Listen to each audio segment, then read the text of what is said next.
It's my pleasure today to introduce Dr. James P. Clements, who's serving as president of West Virginia University.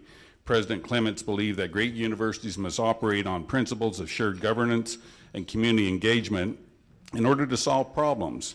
Since becoming WVU's 23rd president on June 30th, 2009, he's worked diligently to lay a foundation of cooperation for WVU, strengthening local and global partnerships that not only produce meaningful results for the university, but lasting benefits for all West Virginians. Dr. Clements oftentimes says that no university in the country means as much to its state as WVU means to West Virginia.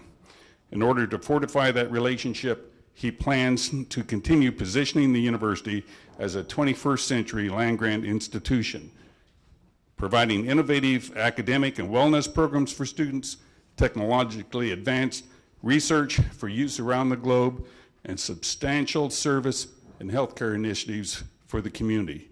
Please join me in welcoming President Clements to our 16th annual West Virginia Economic Outlook Conference.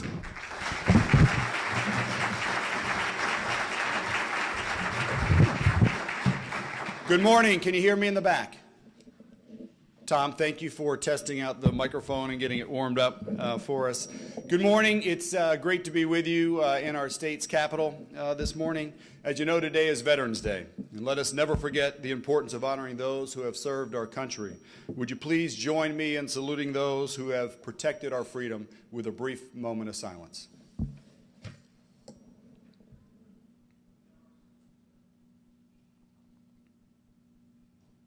Thank you. Through the annual West Virginia Economic Outlook Report, WVU provides state leaders with critical information about West Virginia's business climate, labor market, and potential growth areas. Again, I want to make sure, can you hear me in the back? Yes? Yes, thank you. All right, I'd like to just begin, and I'm going to just give you a brief welcome, but I want to thank everyone involved in producing this important report, especially Dr. Tom Witt, who, if you saw his title up here a couple of minutes ago, it's a really, really long title. He had like 6 or 7 lines. But he leads the Bureau of Business and Economic Research for the university and serves as Associate Dean of the College of Business and Economics. Can you help me thank Dr. Witt for his work, please?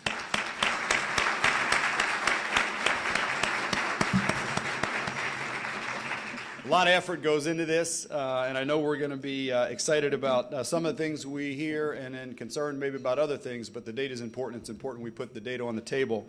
I'd also like to thank Dr. George Hammond, Associate Director of the Bureau, who has directed West Virginia's Economic Outlook project for the past 15 years. Can you help me thank Dr. Hammond, please? 15 years is a long run at doing this. I'm impressed. And one last person from my team that I want to thank, Dr. Bill Trumbull, Interim Dean of the College of Business and Economics, who's actually served on our faculty for a quarter of a century. Dr. Trumbull, thank you. Now I'm going to take just a couple minutes to brag about WVU and our Bureau of Research and Bureau of Business and Economic Research.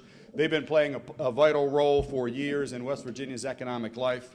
Our economists provide forecasts, as you know, research, statistics, and analysis on trends affecting our great state. The economic outlook presented today will be part of West Virginia's budget documents that the governor and the Department of Revenue submit to the legislature. This is a very important piece of work for all of us. Through this work, the Bureau helps WVU fulfill our land-grant mission, and part of that is to try to make the lives of all West Virginians better each and every single day. It's an important component of our commitment to being an engine for economic growth in the state. I want to talk just a minute about our impact on the state of West Virginia as a university. We are helping the state become more competitive, and we're going to continue to do that. We have many, many research programs. They bring in about $152 million a year in external funds into the state, but it helps us attract jobs, helps us increase the tax base, helps us improve health care, and helps us increase education and access in the state. Just so you know, for every dollar the state invests in WVU, we return about $20 back into the economy. WVU and our affiliates have generated about $4 billion annually in economic impact, $4 billion. It's a significant impact for the state. Let me take just 1 minute and talk a little bit about what's going on nationally related to how universities drive economic impact. And then I'll talk a little bit about what's going on locally. But across the country, as universities are really getting the fact that you've got to partner with business, you have to partner with industry and government and look for innovative solutions. I want to give you 2 examples nationally that we should track because they could play a role here. One is healthcare information technology giant Cerner is investing $100 million in the University of Missouri to create an improved patient care model and reduced healthcare cost. Those involved in the partnership believe that it will reduce Missouri's medical cost by $1 billion a year. That $100 million investment reducing costs by $1 billion annually. The Translational Genomics Research Institute, called TGen, and the University of Arizona are using a $7.5 million federal grant in an effort to get promising drugs to the market more quickly, an effort that is expected to boost Arizona's biotechnology industry. TGen provides Arizona with an annual economic impact of more than $75 million. A recent study predicts that TGen's total economic impact will grow to more than $325 million by the year 2025. Again, it's an example of a partnership, people working together to solve bigger solutions. Let me talk to you a little bit about what's happening at WVU and brag about a couple of very good things happening at our university. I want to give you just 4 very quick examples. Number 1, WVU supports a business incubator that over the last 4 years has created 90 full-time jobs and approximately 40 part-time jobs. It's led to 24 license agreements, attracted $2.4 million in grant money, and generated almost $5 million in equity capital. That's not a bad start for an incubator that's fairly new. Number 2, with federal and state support, West Virginia University leads a statewide nanotechnology initiative called WVU Nano. WVU Nano works to diversify the economic base by cultivating research programs in areas such as public security, health, energy, and the environment. Last year alone, nano and material science brought in almost $5 million in sponsored research. Number 3, West Virginia University is the FBI's lead academic partner in biometrics research. WVU provides biometrics research to support the FBI, its law enforcement, and national security partners, and serves as the FBI's liaison to biometric researchers nationwide. We are the lead for the FBI in the country. Last year alone, biometrics and identification technology research brought in almost $4 million in external funds. And number 4, this is a big one and very important for the state. Just last week, it was announced that 3 industry-led teams that include WVU and 4 other wonderful research universities, Carnegie Mellon, Pitt, Penn State, and Virginia Tech, were awarded the contract to provide research and engineering services to the National Energy Technology Lab called NETL, N-E-T-L. The collective value of those contracts exceeds more than $465 million over 5 years. More than $465 million over 5 years. Now that funding is for the entire partnership. So we don't know the exact impact locally, but I can promise you it will have a positive, very positive impact locally for us. The good news is this is a very competitive game, but we're at the table and we're in the game and we're in the driver's seat in a lead role. This is really a credit to our faculty, students, and staff who worked on the proposal and who have been working on related projects. Those are 4 examples that I am very proud of the work that's going on at the university. A couple other things. We're also producing research that leads to venture capital funding, another important initiative for the state that will help us create jobs and support emerging technologies. For instance, West Virginia's bioscience industry is surging, believe it or not, producing an economic impact of more than $7 billion and supporting approximately 21,000 jobs in the bioscience industry. It's clear that research does have the potential to drive economic impact and help the economy.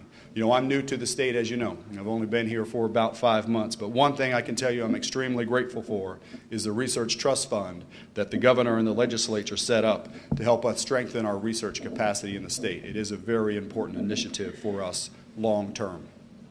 I want to talk just for a second about something called the New Economy Index. New Economy Index is a measure that kind of looks at economic drivers for the future, something that we should keep an eye on as a state. On almost every measure that I'm going to go through on the New Economy Index, research universities drive the measures and can help transform the economy. I want to point out a couple of those measures just so we keep an eye on them. The number of knowledge-based jobs, educational attainment levels, business startups, IPOs, patents issued, the amount of technology used in our schools, broadband access, the use of technology in healthcare, the number of scientists and engineers in the workforce, investments made in research, and venture capital activity. Those are all part of the New Economy Index, something I think that is important to us. Let me end by saying this. I can promise you that WVU understands our role, and we will work with state leaders and industry leaders, other government leaders, to advance in the New Economy Index and other measures that might be important to the state. The reality is the only way we can solve the big problems in the world is through partnerships. We have to and we must work together. That's the only way to solve the big problems that society faces. We have to work together. We will find win-win solutions for everyone involved. The honest truth is if government, industry, and higher education work strategically together, we can help West Virginia become a leader in the 21st century economy. The kind of information that's going to get presented today is going to be helpful for all of us to understand where we are and where we might be heading. I am very excited to hear the report and to hear the news, to see what lies ahead for all of us. I thank you for the opportunity to be here today. I'm honored to be a West Virginian, honored to be at WVU. Thank you.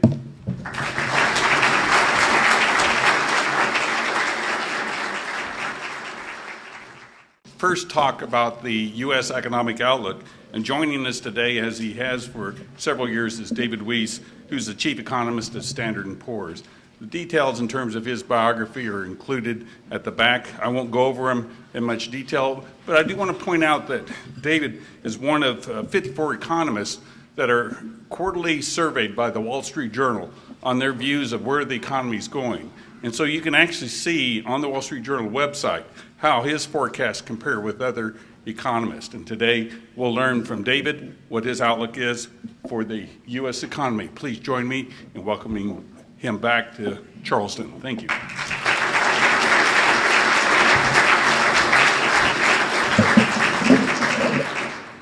Thanks, Tom.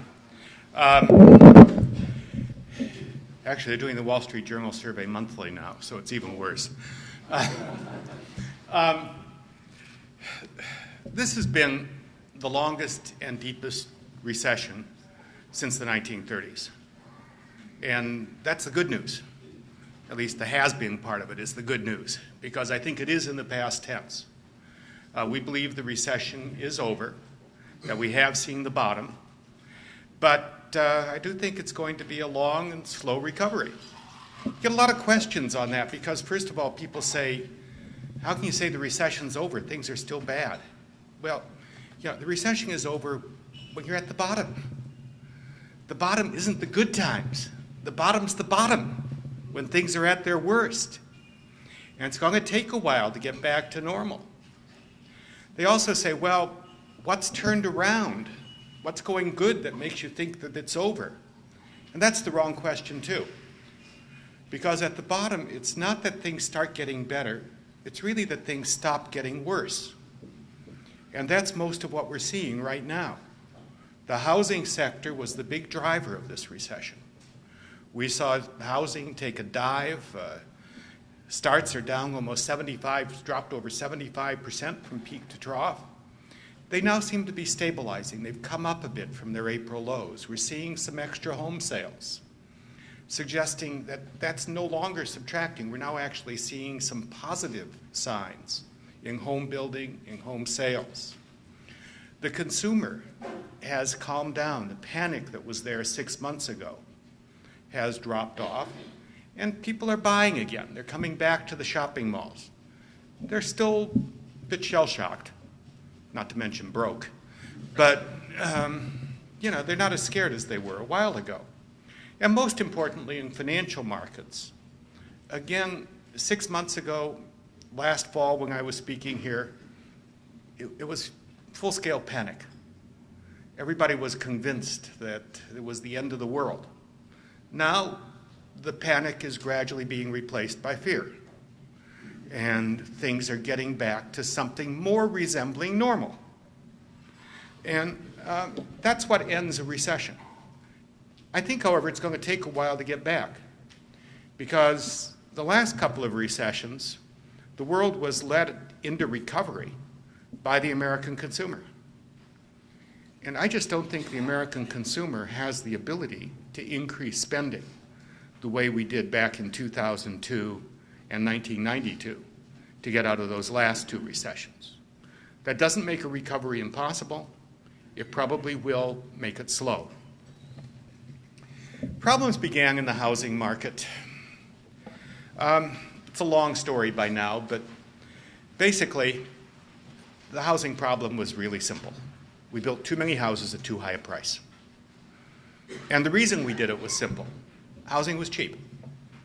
Because the price of a house to the average American is the monthly payment. And back in 2005, when the interest rates were at 1%, monthly payments were really low. And that meant that the average American could afford to buy a really big house. And being the average American, he promptly ran out and bought a really big house. And that worked when the interest rates were 1%. It didn't work when the interest rates went up to 5.25%. And even with interest rates back down, it's not working because people realize that a house is not necessarily always going to go up in price. And they're a little more scared of investing in it. We started writing about the housing bubble back in 2005. We thought home prices would come down 20%. They promptly went up, and now they're 20% instead. Doesn't do wonders for your credibility, but we were right eventually. Bringing back Lord Keynes's old saying that markets can stay out of equilibrium longer than investors can stay solvent. The average home price in the United States hit 340% of household income in the summer of 2006. We thought that was unsustainably high. There's only one fix. Number one, you got to stop building houses to get supply and demand back into balance. And number two, home prices have to be allowed to drop to a level that's more consistent with incomes. And that's what's been going on for the last 3 years. This year, we expect to build 570,000 houses in the United States. This will be the worst year for home building since World War II. In the U.S., you need to build about 1.6 million houses a year just to keep up with population growth. So this year, we're getting rid of about 1 million units of excess supply. We got rid of about 750,000 last year. I think we'll get rid of about the same next year. That should get us back, if anything, a little on the short side of balance in terms of housing stock. Home prices are down. The Case-Shiller Home Price Index is now down 30% from its July 2006 peak. The average home price in the United States is now at only 235% of household income. That's actually slightly below its historical average of 260%. People are taking advantage of those low home prices, not to mention $8,000 tax credit and 5% mortgage rates. We're starting to see sales pick up. We've now seen home prices actually come up for 4 consecutive months. I think that's probably a little bit of a false dawn. My guess is they're going to drop back again in the fall, in part because a lot of the boom is fueled by first-time home buyers right now. They're about 30% of the market. Normally, they're only about 20%. Part of that is the $8,000 tax credit. First-time home buyers tend to buy during the summer even more than trade-up buyers. The reason being, you want to get the kids into school before the start of the school year. So I think we're going to see a more than normal drop-off of sales in the fall, and that's probably going to take prices down. Add to that a big inventory of homes basically in process of foreclosure.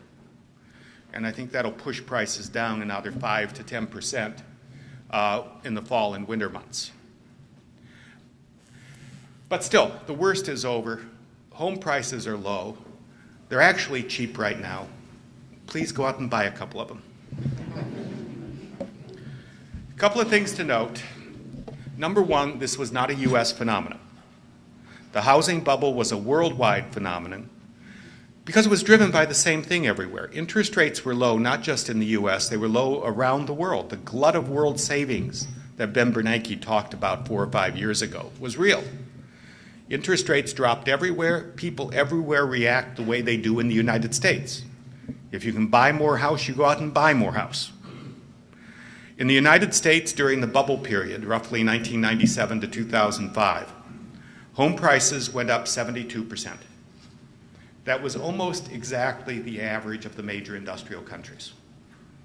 At the extreme, British home prices were up 155%. Spain was up 140%. Ireland was the record. They were up 190%.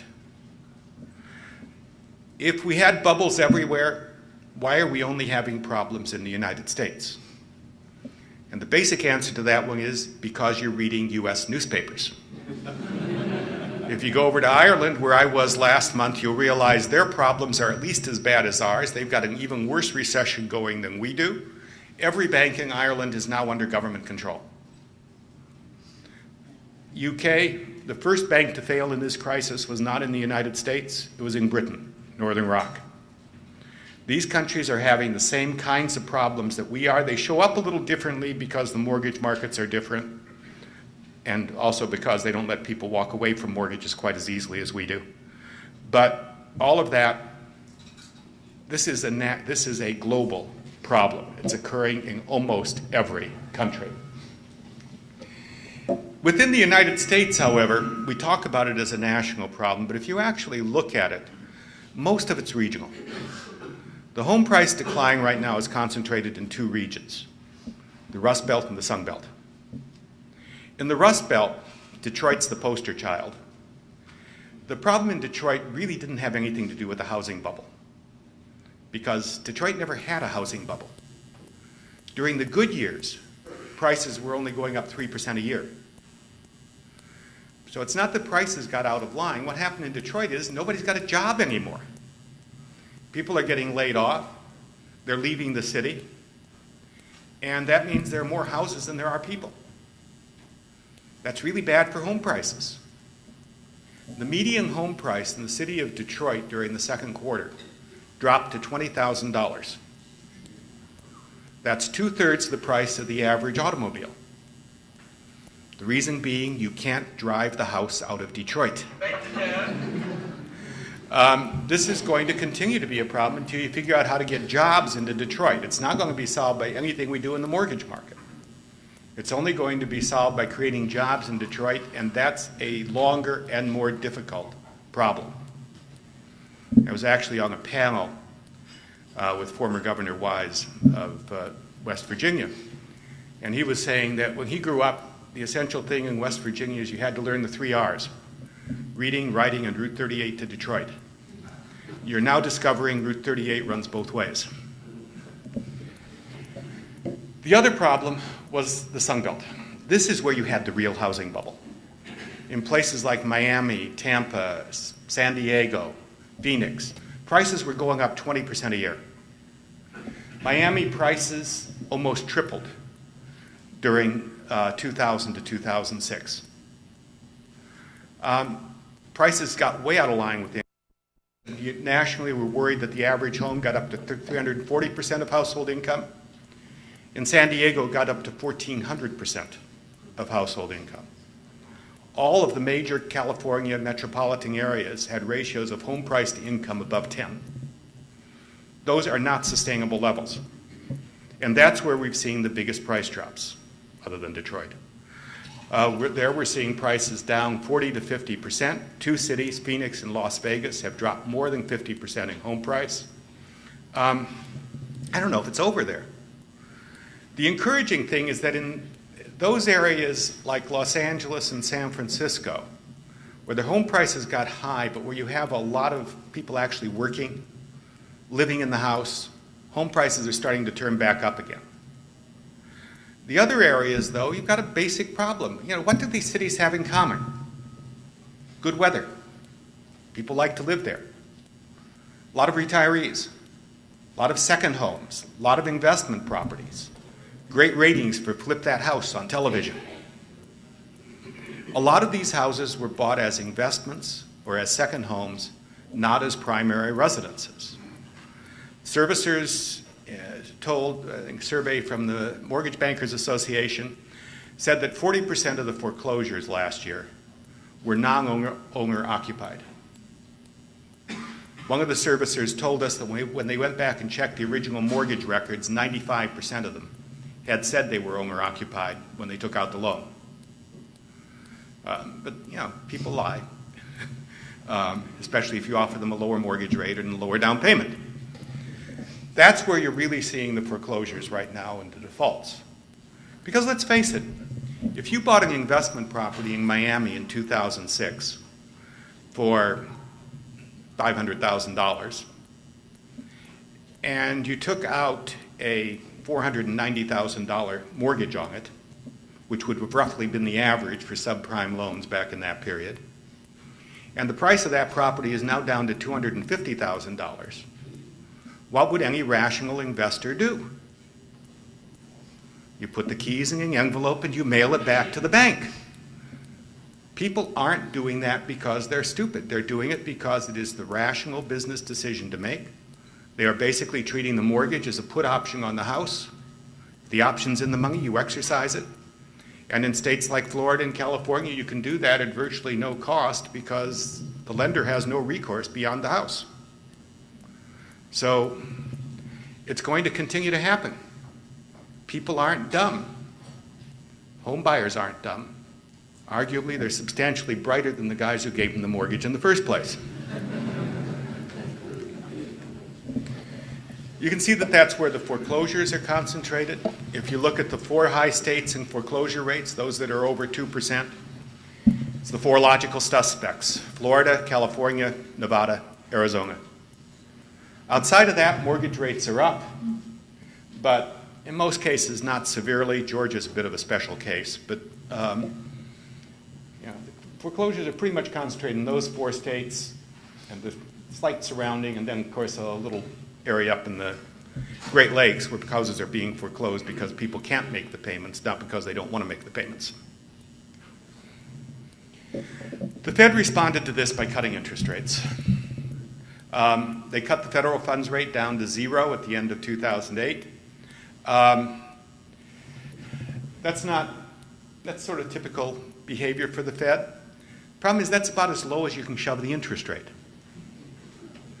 That didn't stop them, because what they then decided to do was shove other interest rates down. So they started buying things other than short-term interests, short-term paper, started buying long-term government bonds, commercial paper, mortgage-backed securities from Fannie Mae and Freddie Mac. They built up over $1 trillion of these securities, more than doubling the size of the Fed's balance sheet. Now that should scare you in the long run, because that kind of a liquidity injection is eventually going to cause inflation. But they're already starting to retreat from those. They've already stopped doing a lot of the purchases. They've pulled out of most of the commercial paper already. They stopped buying long-term government bonds the end of last month. They've announced they're going to stop buying mortgage-backed securities in the first quarter. They've already cut their balance sheet by close to 10%. So they've already begun exiting. I think they have plenty of time to exit before inflation becomes a problem. Partially because I think it's going to be a slow recovery, because it's going to be a long time before inflation becomes a problem. What I worry about a little bit is that the decision won't be left to the Federal Reserve. Politics is going to rear its ugly little head here. And 3 years from now, when the unemployment rate is still up around 8% or 9%, which I think it will be, and November of 2012 is approaching closely, you're going to hear everybody in Congress screaming about the Fed raising interest rates, and a lot of pressure on the Fed to keep rates low, to keep the economy going. That's when you should start worrying about inflation. One problem for the Fed, though, what counts for the economy is not the interest rate at which the government borrows, because the government's going to borrow anyway. What counts is the rate at which private individuals and corporations can borrow. 2.5 years ago, the market was just totally oblivious to risk. The spread between the cost of borrowing to speculative-grade corporations and the U.S. government hit a record low of only 2.6%. Now, that was insane. We said that at the time because the long-term default rate on those bonds is about 4.25%. A 2.6% extra return doesn't even cover normal default risk. Well, with the start of the subprime crisis in 2007, spreads began to get more realistic. We got up to around 600 basis points. Average is about 5.2, incidentally. So we got up to about 6. That didn't worry us too much because we felt the market was finally getting back to where it ought to be in the first place. But then, with the failure of Lehman Brothers, and I think even more importantly, AIG, the market just totally panicked. Spreads became crazy in the opposite direction, hitting about 17 percentage points. That basically just locked firms out of the market. Nobody can afford to borrow at those kinds of interest rates in the current environment. And that's really what closed down the economy. Markets are now getting their nerve back. Those spreads have dropped that back down to around 7%. That's still wider than normal, but it's actually now back into a range that's fairly typical of recessions. During the last recession, the spreads bounced between about 6 and 8% for a period of about 3 years. So I think we're now in a range which may not be normal, but it's sort of recession normal. You should probably not expect a lot of narrowing of that spread going forward until it's very clear that the recession is over. Default rates are going up.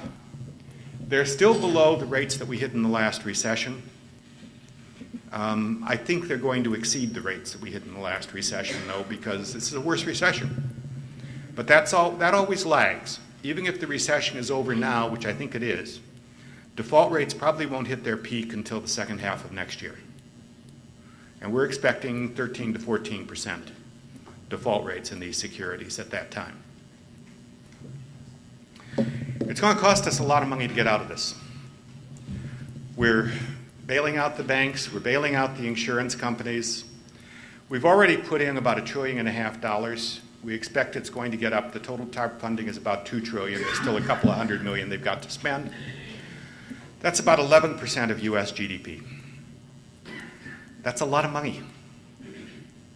But if you look at the history of past banking crises, it's not unprecedented.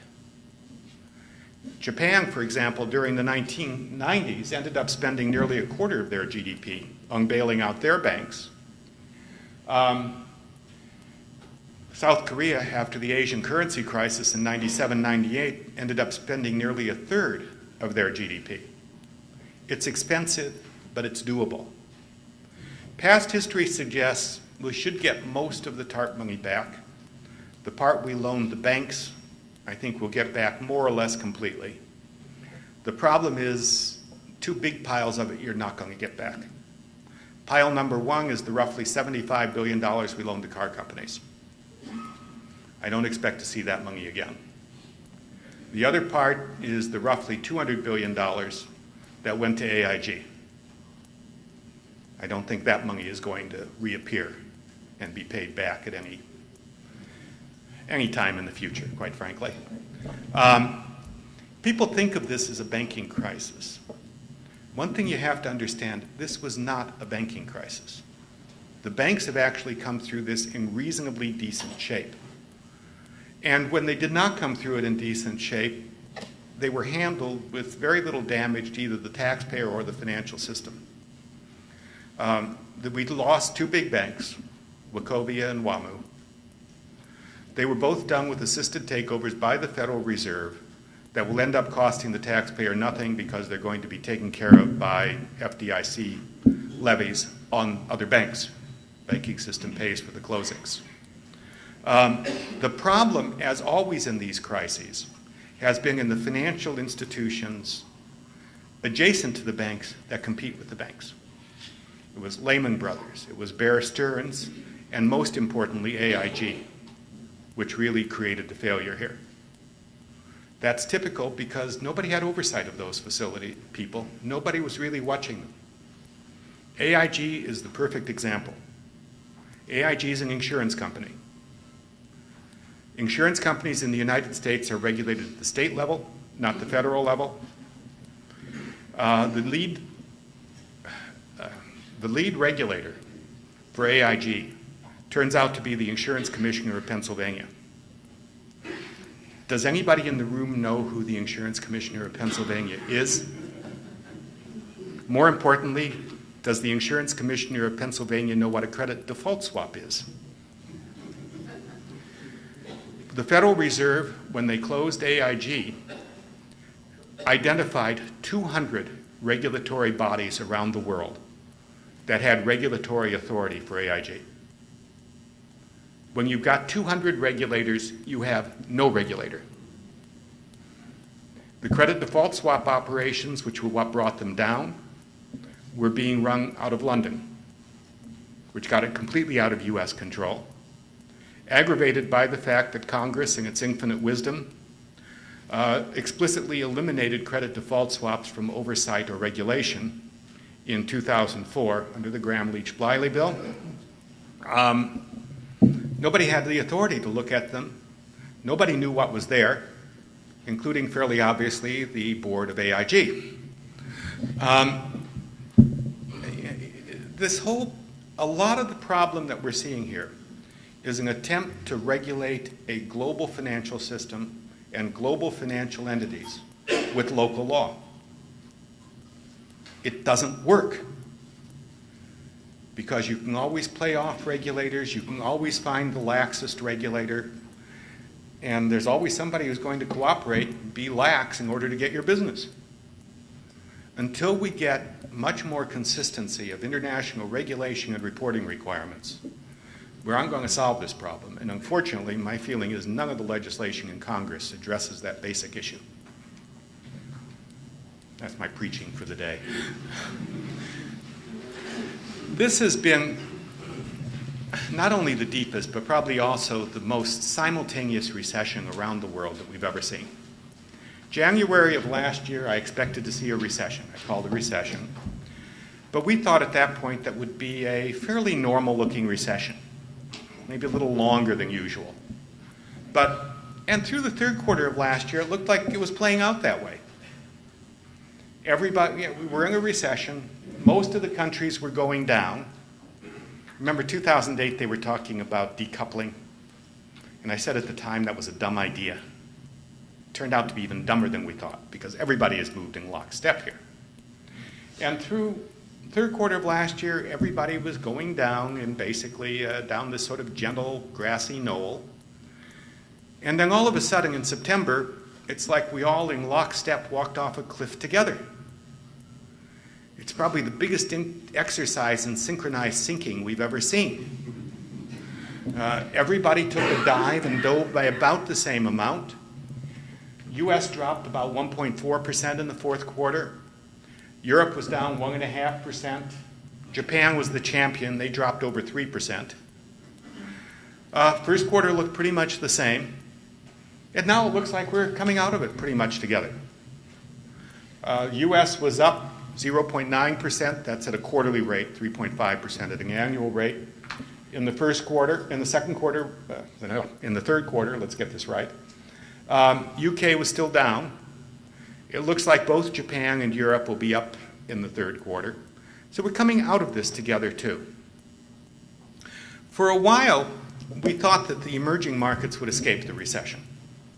Through the third quarter of last year, commodity prices were remaining strong. So Latin America, Africa, Middle East were generally doing pretty well. We're getting decent growth because those are commodity exporters. Then suddenly, commodity prices took a dive in the fourth quarter too, and they joined the rest of us in recession. Commodity prices are starting to come out of it. They're actually coming out of the recession quicker than we are. But it was a recession there too. The region that survived best was non-Japan Asia, basically China and India. Part of that was simply that their financial system was not as closely linked to the rest of the world as the rest of the world was. There was actually a really dumb article in the Wall Street Journal a couple of months ago saying the reason China did so well was its banks were in better shape than American and European banks. That's wrong. They did so well because the Chinese banks were already broke. But they were being supported by the central bank, which was sitting on like $2 trillion of US bonds, among other things. So they could keep them afloat. But the biggest advantage for China is they showed the world how you really do fiscal policy. They put in a huge fiscal bill, about 13% of GDP, twice as large relative to the economy as the US package. They did it quick. They passed in November of last year, when we were still recovering from the election. And it was all infrastructure, very closely targeted to cutting unemployment. And their idea of that is very simple. You find an unemployed guy, hand him a shovel, and tell him to build a highway. And in a country where environmental impact statements are about 2 words long, and eminent domain consists of knocking on the door and telling him to get out, you can do that pretty quick. And China needs a lot of roads. It's going to work for them. And China has a lot of cash to spend on it because of that $2 trillion in assets that they're sitting on and the government surplus they had going into the recession.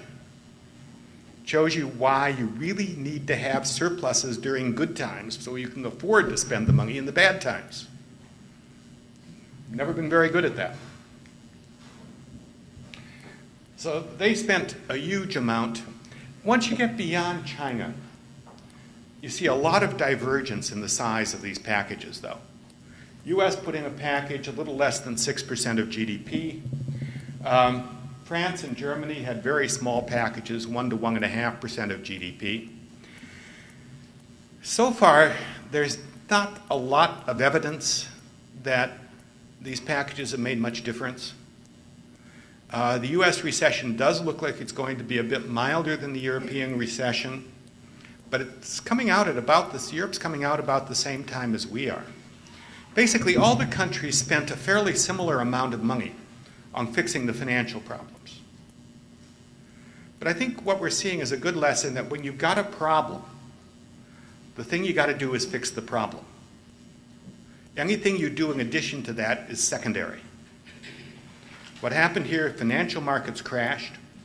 You fix the financial markets and the economy starts to move up. Anything you shove on top of that is a very secondary help in terms of helping the economy or employment.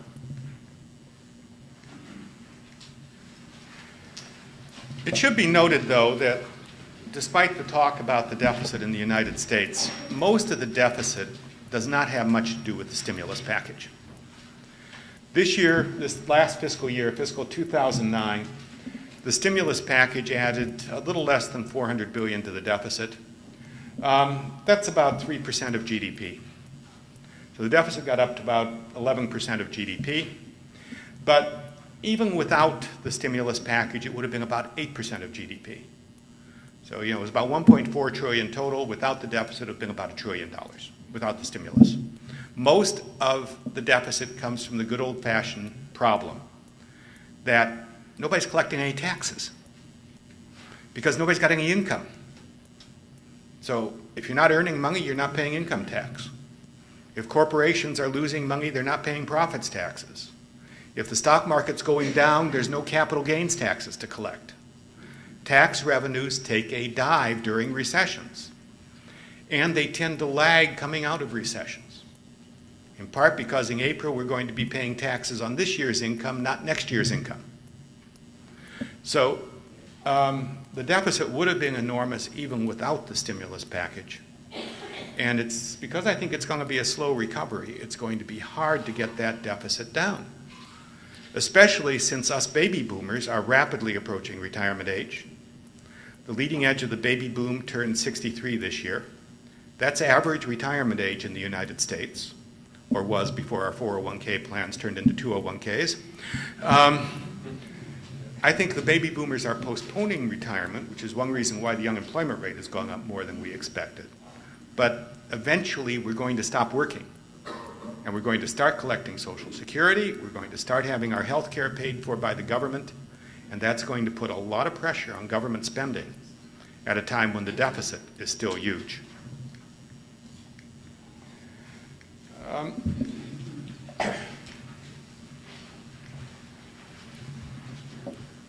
One thing that worries us now, the non-residential construction problems seem largely behind us. Our next worry is what's going to happen with non-residential, with commercial construction.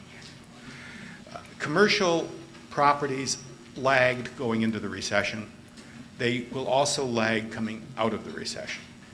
This year we're seeing about a 20% drop in construction of commercial properties. That's actually less than we expected going into the year. But I think it's going to see another 20% drop next year as well. Prices are down about 25%. There are mortgages on these properties.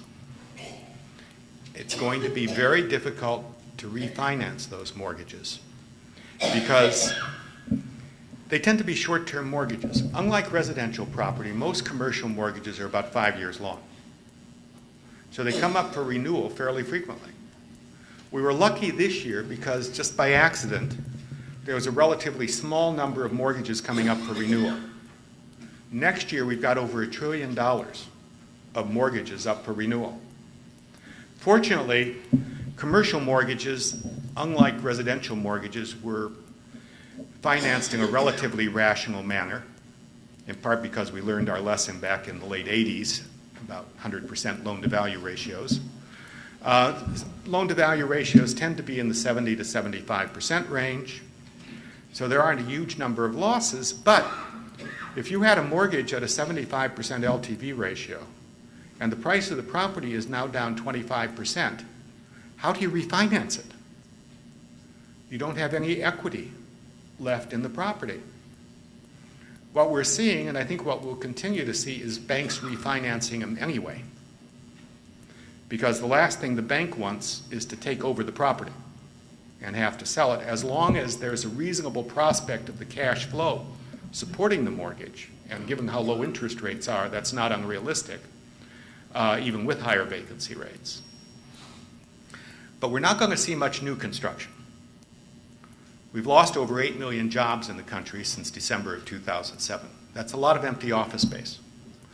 We're closing this year about 150,000 stores. That's a lot of empty retail space. Why do you want to build anything more? So this is going to be a problem. We're worried about a next wave of defaults. Not all of these are going to get refinanced. There's going to be some big losses in the commercial property sector.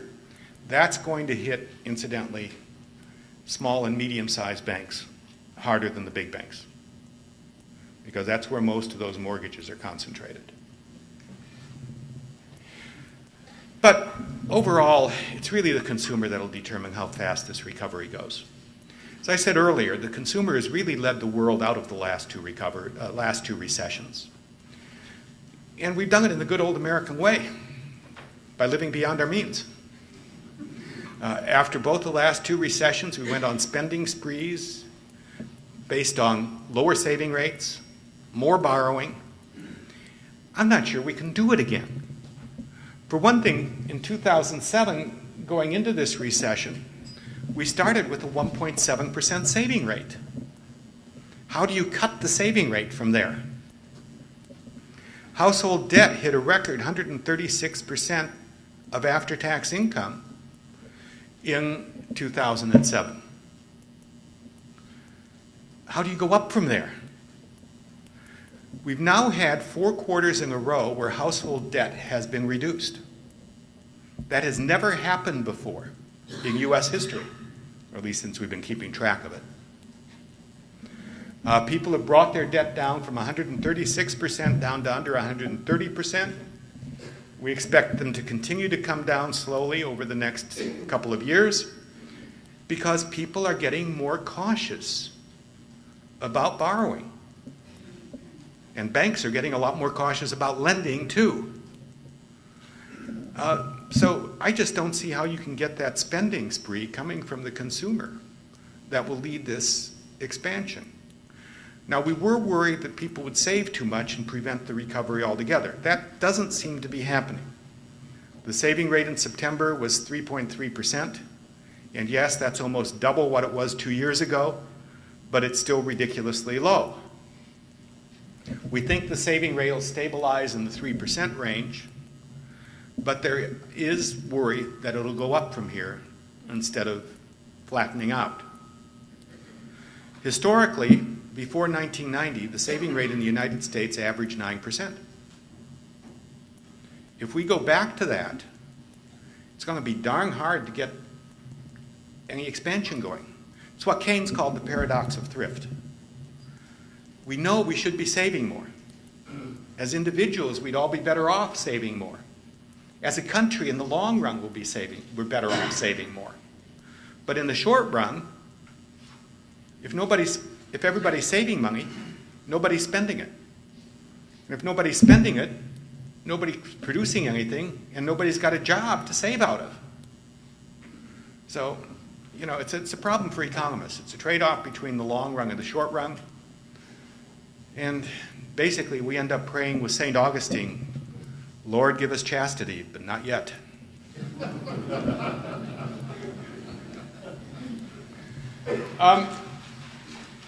Stock prices. A lot of the problem that we've seen in the consumer is not just that they're scared by high unemployment, but also they're scared by the fact that they lost a lot of money last year.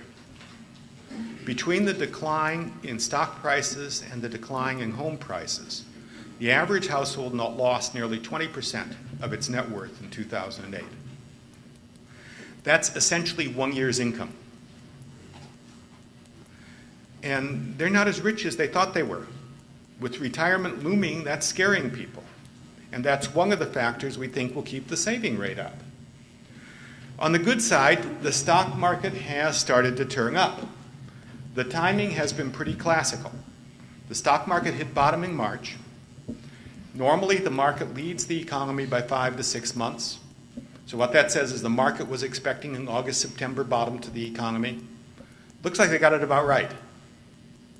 The surprise is not the timing, but the extent to which the market has recovered. We're up now over 60% from where we were. That's the longest run we have ever had without a correction. So we're overdue for a correction. On the other hand, October's over, so it's a little hard to see when it's going to come.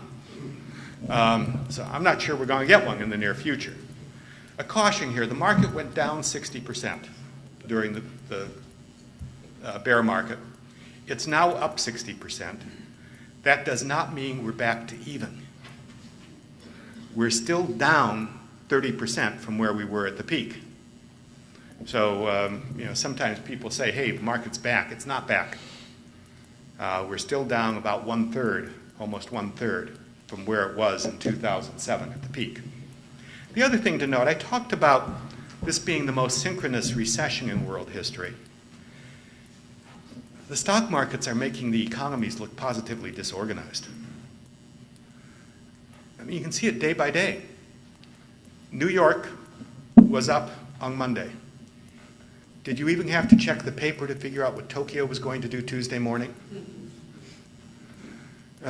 Similarly, a couple of weeks ago, China took a big drop. Shanghai dropped 6%. You know what's going to happen in New York when it opens. It's going to follow it right along. You can see it in longer term. If you look at the bear market that ended in March, the world stock market was down 59%. U.S. market was down 58%.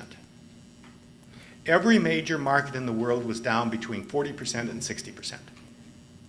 Two best performing markets, Canada and Australia, the two commodity exporters, because commodity prices held up. The worst performing market, Japan, because they've had the deepest recession. Every major market in the world turned around on March 9th. I mean, within 24 hours. That was not because every country got good economic news on March 9th. It's because it's the same money that's floating all these markets. This is when you have to blame on economists. Because we've been telling people for a generation that the way you get the maximum return with the least risk is diversification. The problem is people are finally believing us. And when everybody does it and diversifies in the same way, what happens? All the markets start moving together because it's the same money moving all the markets. And that means you don't have nearly the benefits of diversification that you had when we started preaching the doctrine. Well, what do? Well, the answer isn't forget about diversification. It's still better than not diversifying. But the answer fundamentally is you find other asset categories to diversify into. Most logical one is bonds. What's happening now? Look at the markets day to day. The bond market and the stock market are becoming much more correlated. They're moving together. What's the largest asset category that's not correlated with the stock market? Commodities. And that's why you're seeing everybody moving into commodity investments. And what's the result? Commodity prices are now starting to be correlated with the stock market. The stock market goes up, oil prices go up. Doesn't make much sense, but it's happening.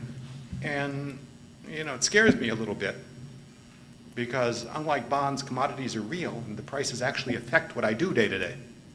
I think that's a lot of the reason why we hit $150 in oil prices last summer. Bottom line, the economy has turned around. We're starting to see recovery. But we think it's going to be a slow recovery. The consumer is just not going to be able to lead it. And that means growth will be grudging. Unemployment rates will stay high. We're looking for less than 2% growth next year. Now, up is better than down, but that means the unemployment rate will probably not hit a peak until middle of next year. June is my guess right now. Probably above, I've got 10.6% now for the peak, but could be higher than that, depending on whether us baby boomers eventually decide to retire or not. It could be worse. We're still worried about the possibility of a double-dip recession. Two possible causes for that spring to mind. One is oil prices. We're reasonably happy right now because oil is around $80 a barrel. That's high, but it's a lot lower than it was last summer. So people feel they can tolerate that. But it wouldn't take much to send oil right back to $150. All it would take is somebody bombing somebody else in the Middle East. It's probably about a 50-50 shot. And you could easily see those prices up above $150 overnight. And of course, we're worried about financial markets. I'm reasonably convinced that we found the problems in the investment banks and the banks. But I'm still worried about some of the foreign institutions, and I'm still a bit worried about some of the insurance companies which haven't been vetted to the same extent. Could there be a failure there? And then, of course, you also bring up what Donald Rumsfeld called the unknown unknowns. What's going to hit us out of left field that we're not even looking at now? So there's still a possibility that this recession could dip back down again next year and end up being even longer and deeper than we think, with an unemployment rate up in the 12.5%, 13% range instead of the 10.5% range. I just like to end like that, just to prove they don't call economics the dismal science for nothing, and ask if people have any questions.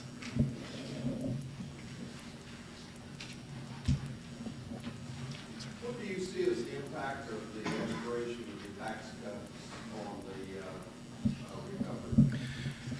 recovery? The expiration of the tax cuts on the recovery. My feeling is some of the tax cuts will be extended. Some of them will be allowed to expire, in part because the government needs more revenue. And that's going to force them to compromise on it. And that's going to be a damper. It's one of the other things that we think is going to dampen consumer spending. Consumers are just not going to have quite as much money to spend because Uncle Sam's going to be taking more of it. So it's a negative factor in 2010, 2011, I think, on the economy. How major? I don't think it's going to be hugely major because I think the government will manage to run a large deficit even in spite of that. And as I said, I think most of the tax cuts for most Americans will be extended. It'll tend to hit the top end of the income spectrum, much more than the middle and low end. So it won't be quite as severe. But it depends on how they do it, and Congress could easily mess it up and make it more negative. Yes, sir. Any observations on Senator Dodd's financial regulation legislation? Yeah, Senator Dodd has managed to come up with a financial regulation bill, which I think is probably even worse than Barney Frank's. Neither of them address the major problems. That's my basic worry with them. It's not that I'm in favor of no regulation. I think we went too far towards deregulation. But I don't think either of them hit the major problems, which are, number one, I think we really do need an overall systemic regulator. Senator Dodd is proposing setting up a national, basically equivalent to what the UK did by setting up a financial services authority that would have overall regulatory control. That's not a bad idea, and it can work if you staff it right and give it the authority that it needs. The problem is I'm not sure he's doing that. Some of this is politically driven. We are still not attacking the problem of insurance company regulation, which was the big hole this time, because that's being left to the states. The FSA, whatever the new initials would be, I'm not sure what they are in the bill, would still not, the state regulators would still have primary authority over insurance companies. It does not address at all the biggest problem of all, which is the international cooperation, the international consistency of regulation and reporting standards.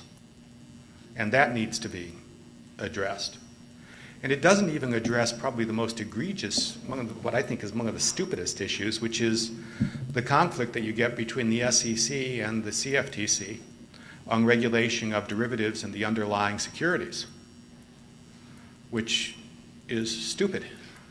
I mean, you have the CFTC regulating options, and you have the SEC regulating the securities on which the options are written. It makes no sense, except politically, because the people at the CFTC I've talked to, they don't care. They sort of feel they should be combined, at least other than the political people at the top. But the reason being that the CFTC reports in Congress to the Agriculture Committee. And one thing that Senator Harkin has figured out is that bankers give larger campaign checks than farmers.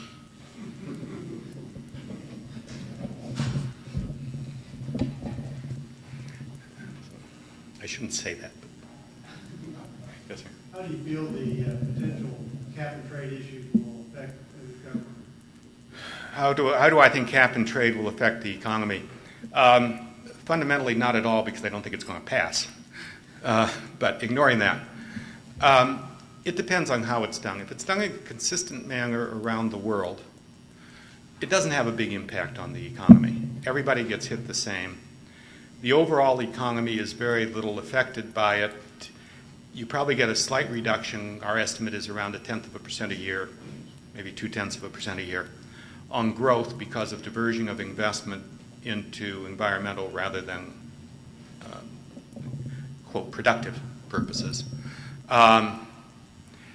And, of course, then you have the argument, is that worth it? And that depends on what you think global warming is going to do. You know, if the alternative is our grandchildren growing gills, I'm sort of in favor of it. If it turns out to be less dire than that, I'm not sure it was worth it. We'll see. But it's not a big impact overall on employment or on a little bit of a negative impact on growth. It does have some definite sectoral impacts. Some areas are going to be hit hard. Some areas are going to be hit less hard. In the United States, for example, obviously is probably where it's going to hit coal, going to hit oil to some extent, probably slightly favorable for natural gas. So it just depends on how this plays out and sort of where you're sitting. In West Virginia, I'd have to say it's a negative, but probably not a huge negative, especially since you got a lot of natural gas coming on stream.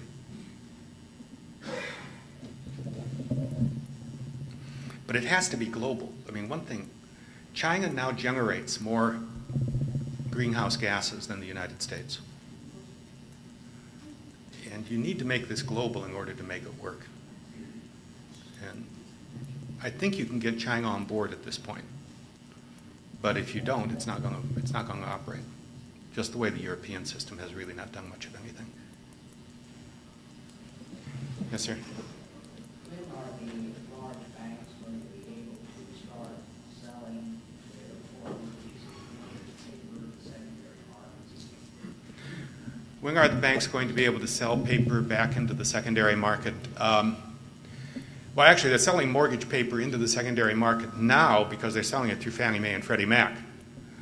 The private securitization markets, I think, are going to take a while to open up because people don't trust them, for good reason.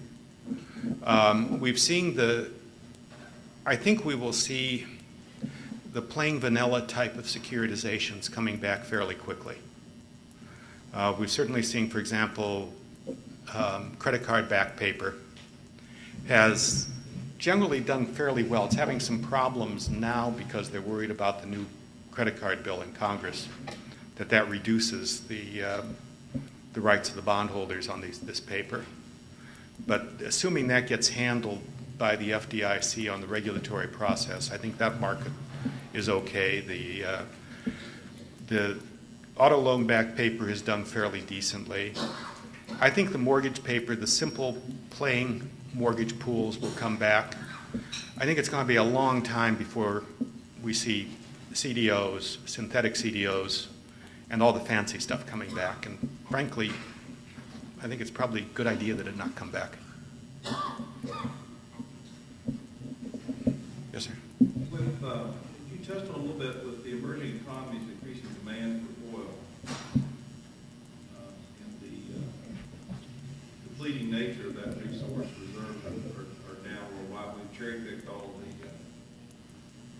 the easy-to-get oil in the world. The cost of producing increasing supply now is so high and so great. Where do you see the increasing cost of oil taking the global economy, particularly in light of the fact that those large producing countries have subsidies and their folks are buying gasoline at 25 cents a gallon? Well, I mean, you're right. The producing countries are not subsidizing oil, but they're not taxing it at all, and they're basically charging it at extraction cost, so it's very cheap. But remember, the amount of oil consumed by their driving public is pretty small. There aren't a lot of people in Dubai. Yeah, guys here burn 35,000 barrels a day or whatever it is. Yeah, but it's still relative to world consumption is not a big deal. The biggest problem is the growing number of cars in places like India and China. People want to drive automobiles. They like the idea of mobility. They like owning their car. They're getting rich enough to be able to afford their own car. And even at high gasoline prices and ridiculously crowded roads, if you've ever been in China, they're going to do it. And that's a lot of pressure on world oil supplies. I think oil prices are heading up. The only question is how far and how fast and how quickly countries can move away from oil for transportation uses. Oil has been largely replaced for everything except transportation uses. It's now predominantly a transportation fuel. We'll get rid of the rest of it, I think, and make it as completely as possible, as much as you can get out of the oil. One of the positives, of course, is natural gas. We're finding a lot more natural gas than we thought we had, the Marcellus Shale, other shale formations. Natural gas can be used to move vehicles. Either natural gas-powered vehicles, which are trivial to produce. They have a little less range because you can't shove as much natural gas into the tank. But they're trivial to produce. They're basically the same technology. They're cleaner burning than gasoline-powered. So that's a possibility, especially for larger vehicles. The other possibility is natural gas to diesel technology, which some of the countries are already using. A lot of the natural gas that used to be flared in the Middle East is now being converted to diesel and sold into Europe particularly. So that could help us a little bit. But eventually we got to figure out how to use less of the stuff. And that means using more efficient vehicles and probably in the long run switching over to alternative energy sources one way or the other. Do you see as the price of oil increases significantly at some point in the near future? More manufacturing returning to domestic production? I think there will be some tendency for the rising oil prices to return manufacturing to the United States because it's going to make transportation costs higher. So for a lot of high bulk items, particularly, and it's actually even more important in agriculture, I think, than in manufacturing, buying local will be more advantaged relatively, and you're going to see more people buying food that's grown in the area, more of the high bulk items particularly being produced regionally rather than in China and then exported to the rest of the world. So that's a small positive, but mostly for high bulk items. It's not going to affect laptops. Transportation cost is trivial relative to the cost of the product. Okay, one last question. Your favorite adjective to describe a piece of legislative proposal seems to be stupid. Yeah. How would you describe the healthcare reform and what impact is that going to have on the economy? Healthcare reform, again, there are two problems in healthcare. Problem number one is access. We've got a large population in the United States which does not have easy access to healthcare. That costs us money because you end up with people using emergency room for things that they should be going to the doctor for. My wife used to be an ER nurse, and about 75% of the cases you see in the ER should not be there. They should be just going to a doctor's office. But they can't because they're not covered by insurance, and they know they can get treated at the emergency room. The other problem is cost. And I think, to my mind, that's the bigger problem. The United States this year just hit a new benchmark. The U.S. government now spends a higher percentage of its GDP on health care than Britain. Britain, with that money, covers the entire population. We basically cover only the 65 and older population. So it's now costing us more just to cover Medicare and Medicaid than Britain spends on its entire healthcare system. I mean, that's dumb. And if you look at any measure of results, Britain does better than we do. They live longer, they've got lower infant mortality rates, morbidity rates are lower. We're doing something wrong here, and it needs to be fixed. My problem with the healthcare legislation is they're only attacking one of the two problems. There's not much in there that really hits costs at all. And it's sort of like the coverage is the candy and the cost is the medicine. And, you know, a spoonful of sugar makes the medicine go down. You try to give it to the kid at the same time. You don't give him the candy first if he promises to take the medicine later. Thank you.